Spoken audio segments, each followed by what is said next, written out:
நாட்டுல பிரதமர் சரியில்லைன்னா அந்த நாட்டை சரி பண்ணிடலாம்.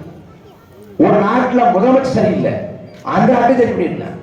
ஒரு நாட்டுல அதிகாரிகள் சரியில்லை அந்த நாட்டை சரி பண்ணிடலாம். ஒரு நாட்டுல அமைச்சர் சரியில்லை அந்த நாட்டை சரி பண்ணிடலாம். ஆனால் ஒரு நாட்டில் மக்கள் சரியில்லை என்றால் அந்த நாட்டை எதுவும் செய்ய முடியாது. அரசியல் பிழைத்தாருக்கு அறவே கூட்டாது பாடப்பட்டது.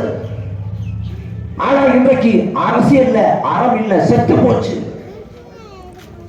நபிகள் நாயகம் சொல்றாங்க, ஒரு காலம் வரும், அந்த காலத்தில் நேர்மையோடு வாழ்வது என்பதை நெருப்பு துண்டுகளை கையில் வைத்துக் ஒப்பாங்க.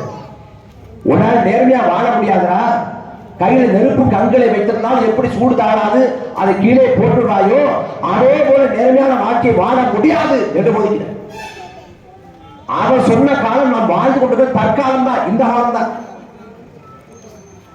காந்திவாதி சத்தியமூர்த்தி சொல்றாரு, மக்கள் மனங்கள்ல மக்கள் நாணயங்கள்ல லஞ்சம் ஊழல் ஊடுருவாம பார்த்துக்கிறது.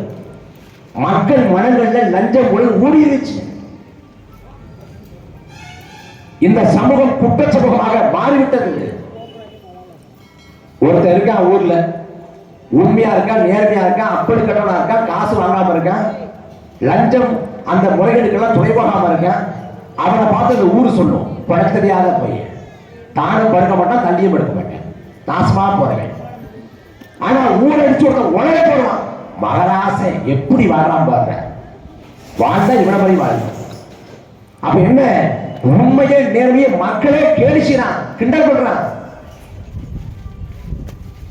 அப்ப இந்த சமூகம் எதை நோக்கி போய் கொண்டிருக்கிறது?